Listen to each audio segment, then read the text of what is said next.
La Zona Cero. Aquí están nuestros monográficos Zona Cero, hoy con un asunto fascinante, como fascinante es la intención o la ambición del hombre por sobrevolar los campos, las tierras, verlo todo desde la distancia suficiente como para tomar perspectiva, ¿verdad? Los pájaros han sido, yo creo que uno de los animales más envidiados de todo el planeta, y es que el hombre siempre quiso emularles, el hombre siempre quiso volar. Bueno, pues esto no es precisamente la historia de los hermanos Wright, ¿verdad? En aquel Kitty Hawk, en aquella localidad Kitty Hawk, llamada así, donde volaron por primera vez en 1903, en diciembre de 1903, pero sí es otra historia más enigmática, si cabe, porque vamos a hablar de esos pioneros, los que soñaron con volar en siglos pretéritos. Aquí tengo a mi querido Carlos Cabales. ¿Qué tal, Carlos? Buenas noches. Hola, buenas noches. Hombre, pues veo que vienes con tus alas móviles. Sí, aquí están, fíjate qué máquina, ¿eh? Esta es de un siglo, del siglo XVI a lo mejor, ¿o? No, es del 17, del 18, aquí lo pone, fabricado por Diego Marín, Marín Spain. Es verdad, Marín Burgos. Sí, señor. Hola, ¿qué tal, mi querido Jesús Callejo? ¿Qué tal? Muy buenas noches. Bueno, veo que vienes con un artilugio volador también dispuesto, sí, ¿no? Para sí, lanzarte... lo malo que es a pedales. Pero vamos, también funciona. Ah, vienes con es verdad, es un precursor del helicóptero, ¿eh? Sí. He puesto unas plumitas para que aparente un pájaro, sí. Pero vamos, no sé yo si esto va a volar, ¿eh? Ahora lo probaremos. Aunque, claro, los hermanos Wright se llevan la oficialidad del asunto, pero no fueron los primeros en soñar con volar, ¿no? Ya hubo... No. Fíjate, yo creo que en la historia de la aeronáutica habría que reescribir muchas cosas. Se ha dado como pioneros o como los primeros a gente que dentro de esa historia oficial de la aeronáutica aparecen con nombres propios, además con nombres de oro, pero que no es así, realmente, incluso empezando por Ícaro. Fíjate que siempre se ha considerado a Ícaro el pionero de los vuelos al aire libre, ¿no? Cuando en realidad fue su padre, Dédalo, el arquitecto Dédalo, el que fabricó las alas, los arneses. Lo saben muy bien en la Marina Española. Lo saben bien, pero sin embargo, fíjate cantidad de empresas, cantidad de logotipos que tienen el nombre de Ícaro, cuando realmente Ícaro, que era el hijo, además el insensato, el que no quiso, bueno, pues recibir ese tipo de consejos que le daba su padre, es decir, según la leyenda, el que se acerca temerosamente y temerariamente, en este caso, al sol y se le derriten las alas, es decir, todo eso, y además muere en el intento, muere precipitado al mar,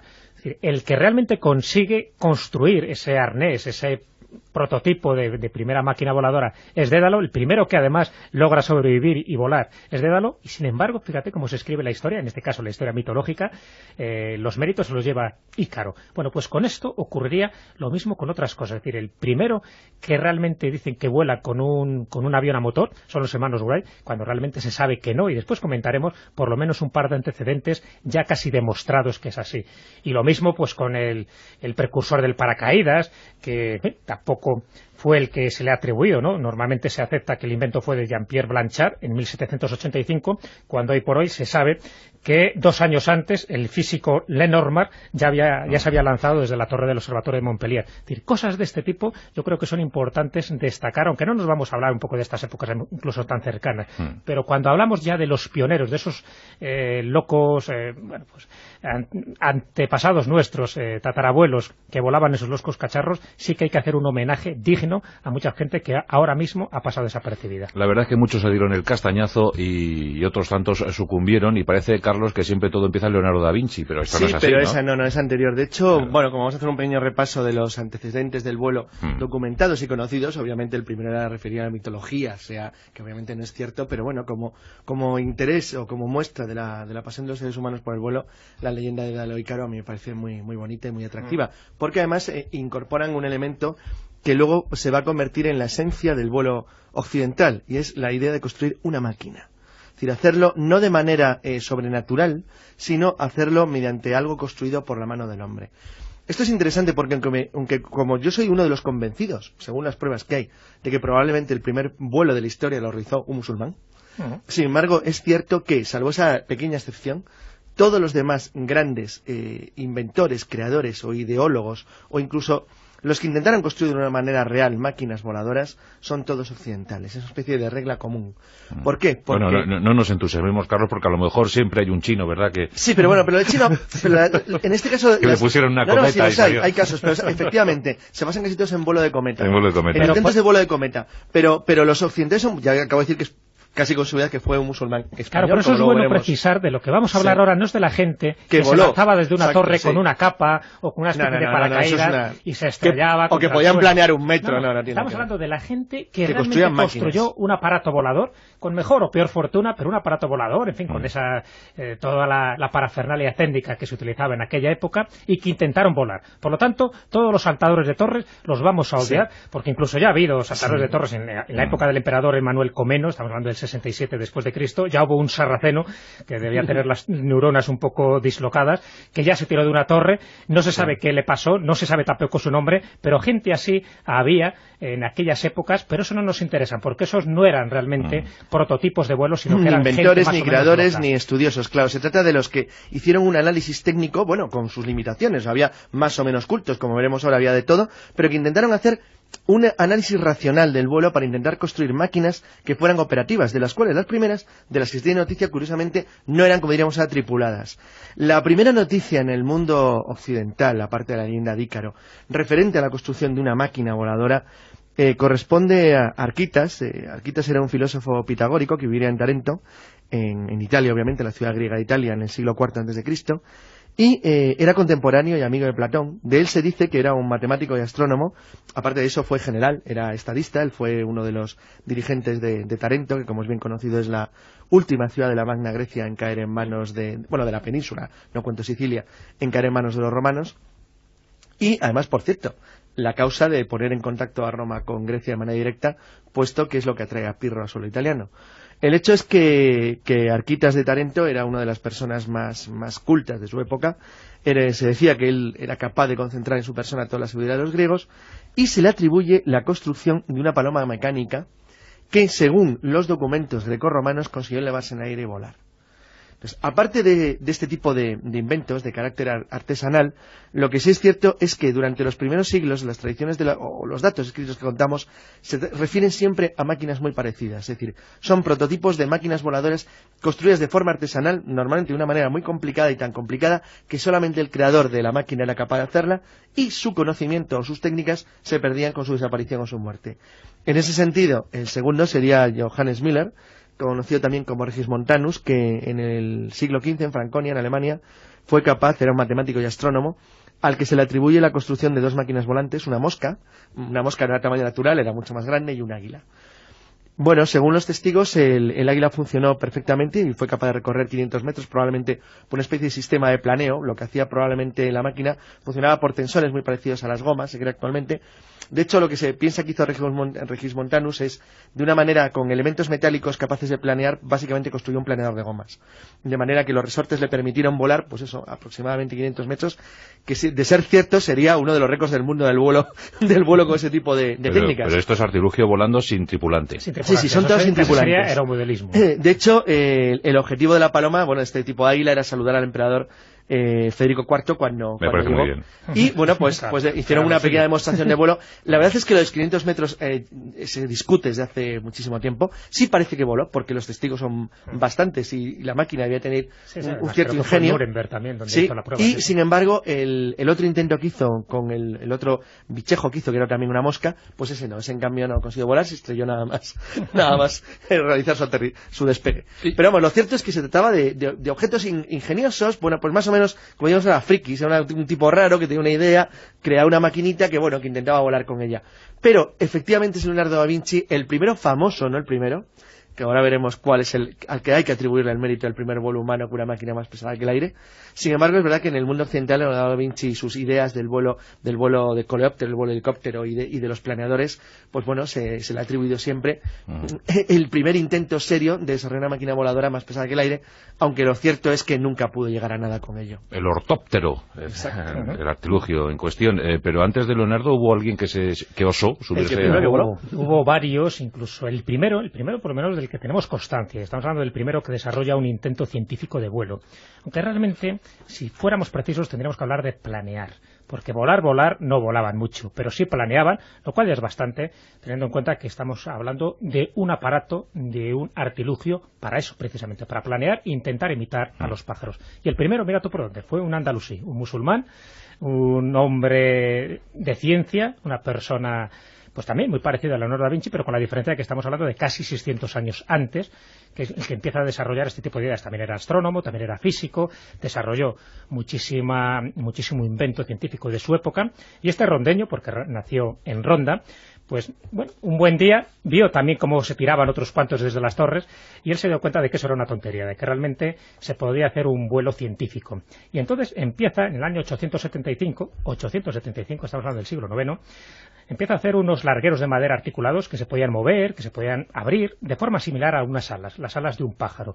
Y bueno, pues este loco, entre comillas, llamado Abbas ibn Firnas, es decir, este prototipo de pionero del vuelo, pero del vuelo, ya digo, con una estructura totalmente científica y sabiendo un poco lo que hacía, porque además calculó el peso, por ejemplo, que tienen las aves en función del plumaje. Él hizo todos estos cálculos y en el siglo IX se lanza, ya cuando él cree que tiene ese prototipo hecho, se lanza desde la Ruzafa de Córdoba, desciende planeando un largo techo, no se sabe muy bien cuántos metros, y uno de los historiadores, por ejemplo, de la obra de historia de los árabes, que es Philippe Kitty, comenta que Ibn Firnas fue el primer humano conocido que desarrolla este intento científico de vuelo porque logra planear y logra aterrizar, pero aterrizar de tal manera que no se rompe ningún hueso a pesar de algunas versiones que se han dado. No, realmente solo se lastima la espalda, una herida que va a acarrear un poco, pues, una cojera prácticamente toda su vida,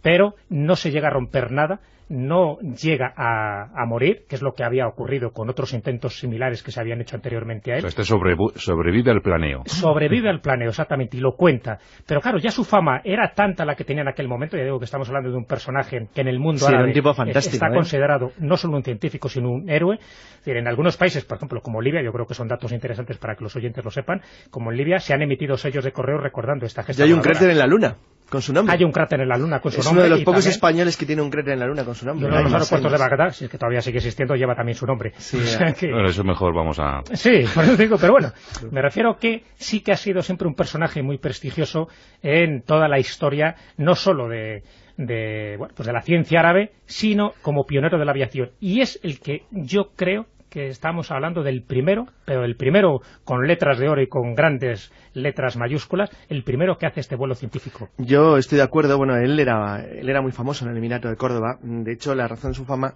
era porque era lo que llamaríamos, era un inventor, una especie de Edison de la época. Era brillantísimo. Él básicamente se había hecho famoso a través de un reloj de agua que se llamaba el Macata, que era el principal reloj de agua que tenía el emir de Córdoba. A partir de ahí, bueno, él fue contratado como astrónomo, físico, mecánico, y como mecánico, aparte de fabricarle relojes, es un especialista en lentes, él tallaba lentes.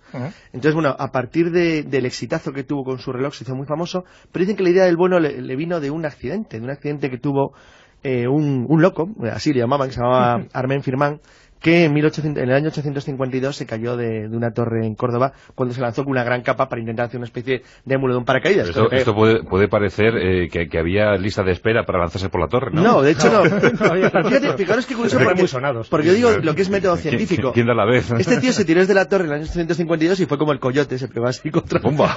Se vio la caída, el sonido y el golpe, ¡pum! Entonces, bueno, sin embargo, lo cierto es que Abbas ibn Firnas estuvo observándolo, fue uno de los testigos de lo que pasó, y decidió que eso se podía mejorar, no con una capa, sino, como bien ha dicho Jesús, con una máquina. De hecho, lo único que se sabe es que era una especie de ala delta primitiva, estaba compuesta de plumas y seda, y parece ser que tenía algún tipo de sistema de direccionamiento muy primitivo, basado probablemente en elementos de madera.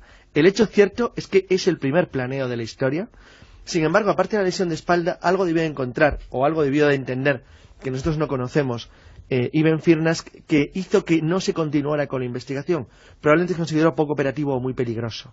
Sin embargo, creo que el mérito de haber conseguido una máquina operativa para volar, y sobre todo, lo más interesante del asunto, es decir, el concepto de analizar primero lo que hay que hacer y luego ponerte manos a la obra para construir una máquina que te permita llevar a la práctica o intentar reproducir el vuelo, basándote en la observación, en el análisis y el estudio científico. Eso es lo que creo que es el gran mérito de Abbas ibn Firnas, y hace bien en los países musulmanes como Libia en hacerle un sello, porque yo creo que desde entonces prácticamente la verdad es que han tenido una mala racha, pero lo cierto es que es verdad que fue muy brillante y sobre todo es eso, es el método, qué es lo que hay que hacer para poder tener éxito. Bueno, pues aquí tenemos al primer piloto aeronauta de la historia, Abasi Firnas, ¿cómo es? Abasi Ben Firnas. Sí, nacido en Ronda y donde hace esa gesta fue en Córdoba. Bueno, pues un insigne andalusí, y ese mérito es suyo, sin duda alguna. Bueno, ¿tenemos alguno más? Después de él, en el siglo XI, ya hay que ir hasta el siglo XI, tenemos al monje volador. El monje volador. El monje volador, sí. Estamos otro de estos prevoladores pintorescos.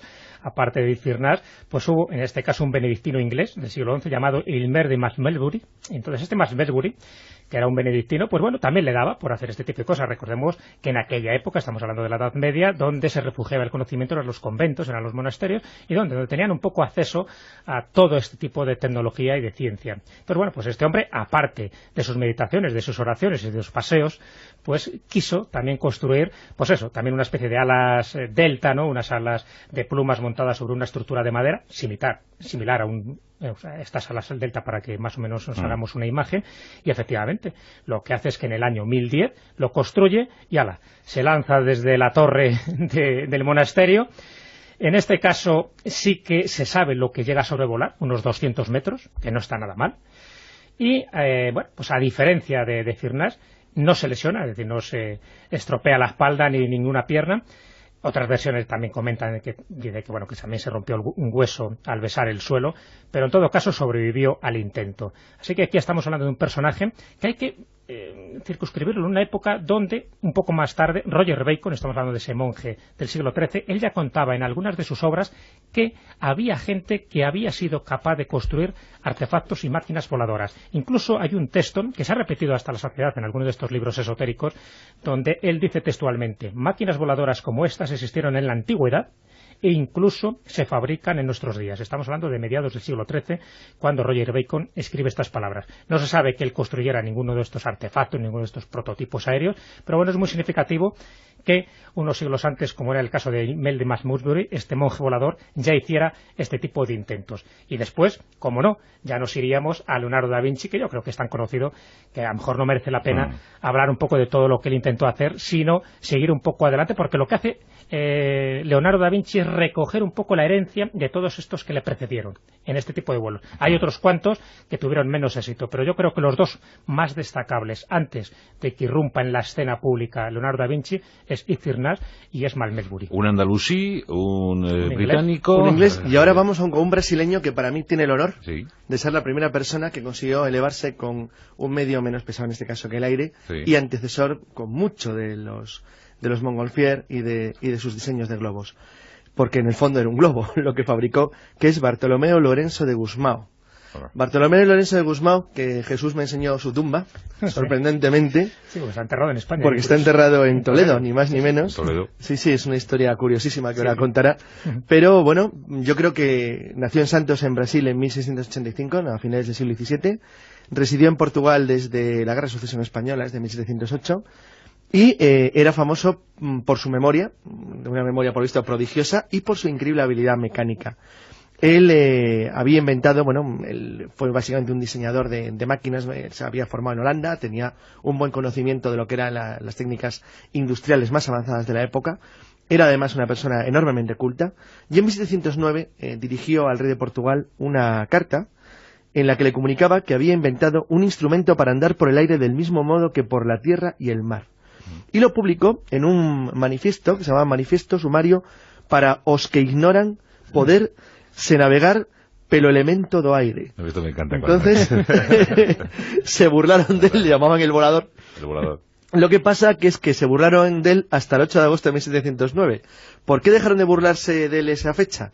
Pues no por nada especial, sino simplemente porque voló. Porque voló. Efectivamente, delante de un montón de testigos, no hay ninguna duda. Entre ellos el rey Juan V de Portugal. Efectivamente, Juan V de Portugal, que le nombró además académico de la historia.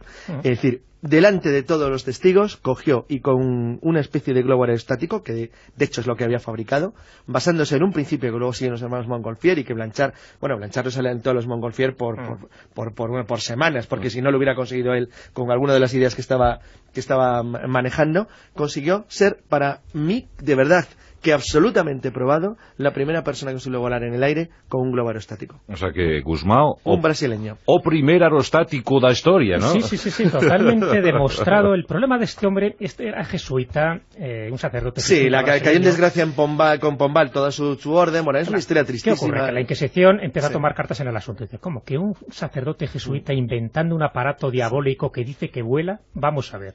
Entonces, comenta esta crónica histórica que Gusmão como que empieza a tener miedo. Y apartaron luego sus historias años después. Sí, porque ya empezó a divulgarse que le llamaban ya el padre volador o el volador, y él quemó, parece que todos sus planos, en fin, quemó un poco toda la documentación donde se desarrollaba ese primer globo, porque realmente es un globo, y lo llamaba la pasarola.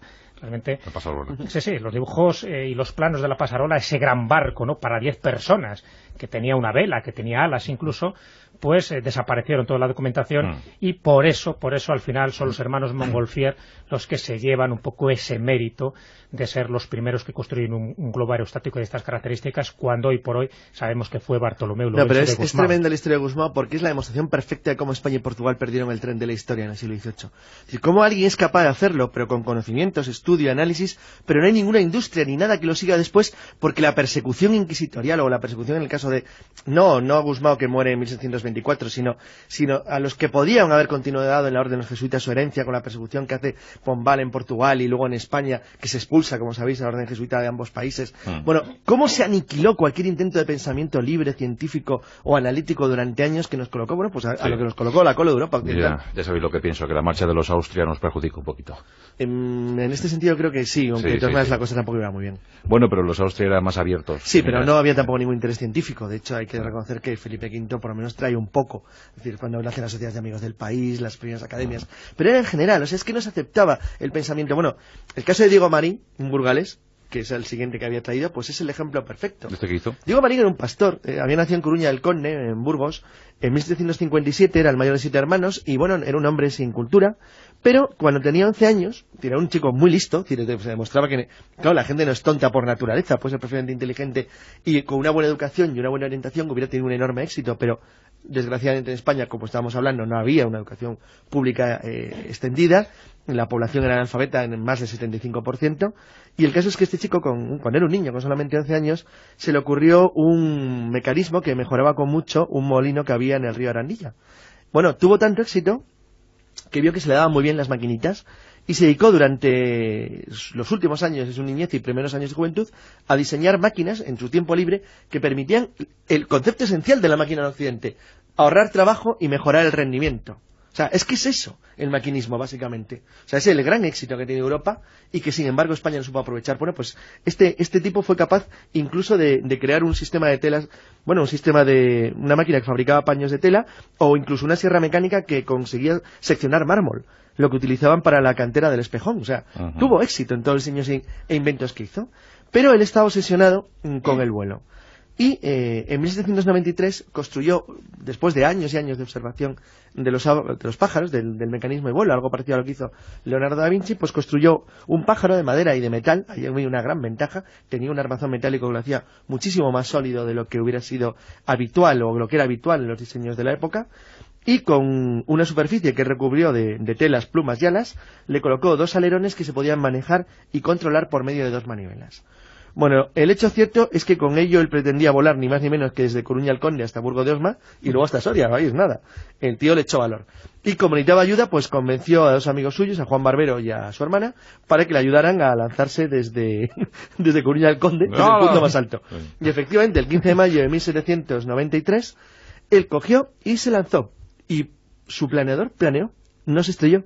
De hecho, recorrió ni más ni menos que 300 metros de distancia hasta que tocó suelo, rompiéndose, una pierna, un perno del eje del planeador, que quedó destruido. Pero bueno, 300 metros de planeo es algo más que notable. ¿Qué pasó? Pues lo de siempre. Se empezó a conocer, él se puso automáticamente a perfeccionar los puntos débiles de su planeador. De hecho, tenía una idea muy elaborada de cómo tenía que mejorar, pero su vida se arruinó a partir de ese momento para siempre. En el pueblo se enteraron de lo que había hecho, se le denunció por brujo ante la Inquisición. Los vecinos quemaron el invento, el planeador, porque consideraban que era una obra del diablo, y al pobre Diego Marín le dio, literalmente un infarto. Se murió un año más, bueno, 2 años más tarde. Parece que estas cosas solo ocurren en España, pero me estaba acordando mientras que escuchaba a Carlos de la historia de Denis Papin, por ejemplo, el gran artífice de la máquina de vapor, sí. No Waps, sino Papin, el francés, sí, el auténtico gestador de estas cosas, y cuando hace su famoso barco, desplazado por vapor y palas, y pretende ir desde Alemania hasta Londres, navegando con ese barco, estamos hablando de septiembre de 1707, sí. Pues ¿quién le hunde el barco? Los bateleros alemanes. O sea, los remeros llevados por sus patrones. Sí, pero fíjate, pero yo eso en todo lo veo más razonable, porque es competencia industrial. Si la industria es competencia para la gente que vive con sistemas peores. Pero que te queman el invento en cualquier parte del mundo. Claro, pero es como los lúditas del siglo XIX, que quemaban las máquinas de vapor porque pensaban que eso iba a arruinar el mundo, porque iba a ser un paro enorme, etcétera. Sin embargo, es que claro, yo es que siempre que pienso en lo de Diego Marín, es que es contemporáneo prácticamente de Fulton y es posterior a Bussell. Es posterior a los primeros que diseñaron los primeros submarinos autónomos en Estados Unidos o las primeras máquinas de vapor navegables. Es posterior o contemporáneo de Whitley y la desmotadora de algodón. Es que en tanto que el mundo caminaba ya hacia el diseño, la industria y la creatividad y el ingenio, en España se lo quemaron por brujería y le acusaban de demonio. Es que es una cosa de verdad increíble. Es un poco la historia de la incomprensión, pero fijaros que justo cuando está haciendo ese intento de vuelo Diego Marín, 2 meses antes, el 9 de enero de 1793, el francés Jean-Pierre Blanchard está realizando la primera ascensión en globo en Filadelfia. Y, sin embargo, a él sí se le reconoce, es decir, Blanchard está dentro de esa historia de la aeronáutica y, sin embargo, unos meses después es el que pasa al Canal de la Mancha. Es el incomprendido, pero es que siempre ha sido así. De hecho, cuando todo el pueblo se subleva, va el cura, va el bachiller, va el barbero, en fin, y le quieren pegar. Claro. Pero incluso la gente culta del pueblo. Sí. Bueno, pues las cosas que ocurren, ¿no? Que muchas veces los pioneros tienen que asumir, ¿no? Sí, por eso te digo que es un poco esa historia de la incomprensión. Es decir, aquellos que se adelantan un poco a su tiempo, pues al final pagan estas consecuencias. Y encima, si habías nacido en España, pues bueno, pues más todavía para que tu nombre haya quedado ignorado. O sea, que en la medida que puede servir este monográfico, por lo menos para resaltar un poco a estos anónimos pioneros. Se lo vamos a dedicar a la memoria de don Diego Marín. Vamos, Que le van a hacer, o han hecho ya un monumento en Coruña del Conde, en Burgos. O sea, que ya le tienen reconocido como uno de sus preclaros personajes. A buenas horas. Bueno, pues fenomenal, Jesús Callejo. Toma, te voy a dar un pequeño obsequio. Es una réplica exacta del modelo de don Diego Marín, pero tienes que probarlo, ¿eh? Sí. Sí. Te vamos a subir a las Torres Kío y a ver hasta dónde llegas. Y desde allí, bueno, fui preparando ya el epitafio. Para ti, querido Carlos, toma este globo de Gusmao. Gracias. Mira, lo voy a guardar aquí junto con una estampa satírica que me he traído, que es muy graciosa. Sí. Se conserva en la Biblioteca Municipal de aquí, de Madrid. Es de 1784. Y corresponde a las primeras, a la cantidad de cosas que se les ocurría a todos cuando empezaron a volar los primeros globos. Y en este caso no es ni más ni menos que la representación de una corrida de toros aérea, en la que el torero y el toro están sujetados por globos y están toreándose en el aire. Entonces, pues era satírico claramente, ¿no? Pero que era gracioso porque me recordaba al famoso torneo de autogiros que se diseñó en un anuncio inglés de principios del siglo XX. Y dices que el toro y el torero allí. Sí, los dos ahí cogidos con un globo. No diré más.